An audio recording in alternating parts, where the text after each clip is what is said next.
Hey everybody, it's pal Drew Dracy, and a lot of people may not know about this issue. There's 3 issues of the Wolver-Roach, and why is he called that? We'll find out inside. But so Cerebus, it lasted 300 issues, which was Dave Sim, the creator's intent the whole time, and he somehow did it. And well, there was a guy named Gerhard that he assisted him by drawing all the intricate backgrounds. So Sim just had to draw the characters in the word balloons. I would love to have a Gerhard. It's like make life easy. Just have them go up the steps, but their steps are already drawn. Well, anyway, at the end of the video, I'm going to discuss some of the problematic stuff with Dave Sim, and I mean problematic, like not, like everything's problematic these days, but this qualifies, I think. But these 3 stories here, they got my attention. I didn't actually buy Cerebus until this came out, and then later on I got the reprints that came out like 1990, and I had like the first 25 that were really hilarious. You could see his evolution from a real scruffy, rough fanboy artist, and his stuff grew exponentially, and his storytelling and writing got really, really good. And he was a pioneer of self-publishing. He started in 77 or 78. The regular books, I don't think they sold very well. I don't know a lot of Cerebus fans, unless they just collect Cerebus. But later on, there were some events in the book and with Dave Sim that I'll be covering after these reviews of these 3 issues. One of the things one of the reasons I didn't buy Cerebus at the time was the price point. For a black and white comic, it was $160, and Dave Sim, by this time, he was doing decompression stories. I mean, not Brian Michael Bendis would be so jealous. There would be almost nothing happening in the issue except talking, and that's fine, but it would be like very, very thick stuff, like just very, very dense, this kind of stuff. But I mean, this is an interesting part here, but there'll just be like these long discussions, and then one of the things that made it kind of hard to read is he gave everybody an accent. He made Elrod, which is supposed to be like Elric, and he sounded like Yosemite Sam, which was funny. And then they had later on they had not Keith Richards, a Mick Jagger type character, and he spoke. The lettering was with that heavy drawl that Mick has, so everything was like everything had an accent, and it was cool at first, but then it was hard to follow because you're trying to find out what the information is, but then you're trying to make sense of what these words are threaded together. But anyway, these were the first books I bought because Wolverine. There you go. And I had purchased later on, like 1990, there was a short-lived run of a Cerebus reprint title, and I got the first 25 issues of that. And I think that was all it was. And the early stuff was just really terrific and just humorous. So this was the first one I picked up because this guy. It's really great stuff. Really, really amazing. Okay, the Wolver-Roach. He's this Looney Tune guy who thinks he's a superhero savior of I don't know, of what do you call upstanding citizens. He's just got this delusion, and Cerebus is always a great design. To basically go into how this guy came up to be, he was the cockroach, and he became like Captain Cockroach, although I don't think that's what they called him. And then he was Wolver-Roach. That's a tribute from a Moon Knight issue that on the cover. Okay, anyway, I don't mind conversations, but they're not crammed with words. There's just a handful of them, and it goes on and on and on in most of the issues. And it just kind of drags. And initially, I mean, up to this point, it was still pretty good, but I remember later on he would have these long discussions that they really dragged out. But it was really nice art. I love that it's in black and white. And then a couple issues, Cerebus, he actually had some backups by some small indie creators, so that was pretty cool. This cover I love. It's pretty wild, and you can't skip it. So start with him raising hell off camera. Snick, snick, ouchie! I think you busted my right leg, you leotard wearing bimbo. Snick, snick, snick. Stand still, varmint. I'm fixing to get to gnaw on your instep. And beautiful line work and light sourcing. Yeah, he's going for the Frank Miller thing. And so he talks to the Wolver-Roach, takes a big sniff of a cigar, blows it out. In the world of chaos, against overwhelming odds, the Wolver-Roach stands alone.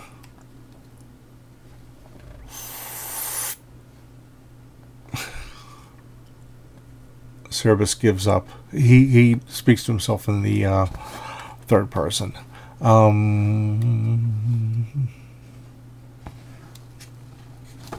And what's weird is Cerebus is having an argument with this woman that they sort of have a relationship, and they're fighting and kind of breaking up. And at the same time, in the editorial by his wife, Denny Lubert, she announces that the two of them are getting a divorce. It goes into detail, and it was really kind of odd to have someone overshare before that became a word. But more about that later. Okay. Through the merciless streets, pursuit of the cockroach, confrontation. When strikes the crossbow? Not all my roach power can save me. The tide turns, triumph, escape. That the Countess be forever mine. He's using all this Chris Claremont isms that we just would get every issue of X-Men, but it was fun, Sought by a legion of dreaded foes, surrounded by human jackals, scorned by the woman he loves, the Wolverine hides no more. Keep it down. They're probably still crawling all over the neighborhood. Trapped! Trapped in a world he never made. Every Countess my enemy. Every Aardvark my enemy. If this be my destiny. Bug, ouch. My Michelle betrayed. It begins. Wolver-Roach's last stand. So I'm just like, this is hilarious. It kind of came out about the same time as Megaton Man. So there were just a lot. There were a lot of good parodies of Marvel and DC, mostly Marvel. That's a great cover, and of course it takes off from an issue of Daredevil where he's diving to avoid all these crossbows, all the arrows. More stuff, and the lettering is just wonderful. It's just really amazing stuff. Tongue twang, the Wolver-Roach strikes back. Now, yeah, I mean, this kind of stuff goes on and on and on, and I think if I were the editor, I'd publish it. But you know what? I don't have any say in it because it's a single individual's view, and well, here's Wolver-Roach. Alright, Bug, what are you doing talking inside Cerebus' head without moving your lips? It is not he who is speaking to you, it is I, Professor Charles X. Claremont. But you're dead. And he goes on and on about, more stuff that I care to cover at this moment.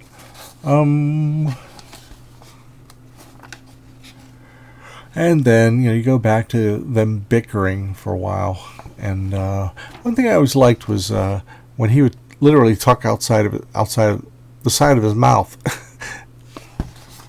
So it's like, do you want me to stare? You want me not to? Blah, blah, blah. So I think it's very fresh from the oversharing of the divorce. Glug, glug, go, go, go, go. Slices, slices, slicer. See, and they're getting into this. It's very well done. I like all the lettering is changed pretty much, except for cracking of eggs. Mash, mash, mash. There's some more with Charles X. Claremont. Let's see. And that's pretty much it. There's a Normal Man backup by Jim Valentino. Now, here's the thing.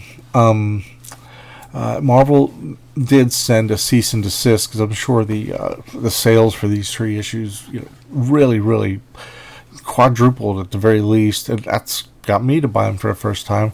My big problem was he really did have super decompressed storytelling where you could go, a month, like months of just talking, reacting, not quite as, a little better than Brian Michael Bendis, but however, it was drawn out more. It's like the dialogue was good, but I'm like, I'm not paying $1.60 for a book that's going to give me, I don't know, it's going to give me just stuff that, like 5 or 6 issues would have easily fit in one of these books.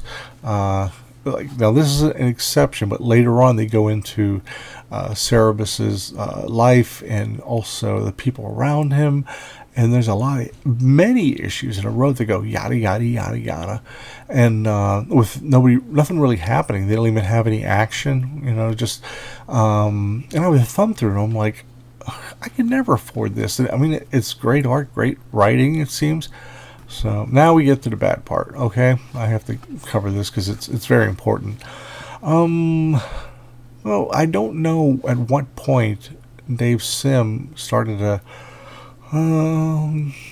He just started to get put himself in a problematic situation, which makes him extremely controversial. Now, one thing I didn't like later was Cerebus. He became Pope. And he actually had there was a rape scene where that Cerebus did, and that's that's crazy, but it's like that would make me never buy it again if I were buying it monthly. And then towards the end of the books, like around 300, towards that, Dave Sim had some incredibly how can I put it? Kind of sexist, kind of, he did these descriptions where, older women, are not beautiful, young ones are, and he did a bit of what's known as grooming, which, you hear a lot of that in the news. It was, John Cristofalusi was doing that too. He had like this 13-year-old girl come over and stay with him while she was his assistant and that. So he was, Sim was believed to have done that too. And, but he'd do rants. The last couple issues, he would rant about, it was almost like a prayer to himself. It was like, please God, save me from the problems that women bring and la la la la. It was just really weird. He was just basically blaming everything on all women, and I just don't get it. I had sold my collection back in 1988, so when I slowly began rebuilding it, I got these pretty cheap on eBay. But what I don't mind about it is only 3 issues, and second of all, I bought it on a secondary market. I didn't pay for it $160 at the time. Well, my previous copy. So I just got these recently, and they're a lot of fun. The Wolver-Roach is fun, and but later on the book got really unfun, and they would do, like I said, the super decompressed storytelling. It was nuts. Well, and the thing is, the book itself didn't sell, but he did have an idea to collect them into huge phone books. Those have sold a lot. He has like 15 of them or so. But he really, he was a shining star, and then he just got really kind of, I don't know, allegedly, he just really was a misogynist in a lot of ways, and that's very disappointing because I actually bought one of the trades. I had the first trade, which had the old silly stuff in. Then I bought the second one, Church and State, which started off pretty good. And it's like when Chris at Comic Tropes mentioned all this stuff about Dave Sim. Check out his channel; it's really great. It's called Comic Tropes, and he covers this as well. He covers Cerebus as well, and maybe not so much the Wolver-Roach, but I mean, Sim had a great sense of timing when it came to humor, because you saw how like Wolver-Roach was just overreacting and yelling and all these Claremont-isms. But yeah, it's it's a mixed bag. But I don't feel too guilty about buying the street, because like I said, I'm buying it on secondary, third, maybe a five market. Well, anyway, that's all. I just wanted to share it with you. But these are really cool. And but yeah, Cerebus kind of lost me after a while. But so I haven't. Yeah, I just hadn't really delved into later books, because knowing what I've been told on comic book tropes, I don't think I want to either. But nonetheless, I guess Dave Sim should be celebrated for doing 300 issues, which was his plan from the start, which he wrote and drew all by himself until this guy named Gerhard came along and drew all these elaborate backgrounds. So Sim only had to draw the figures, the word balloons, and that's about it.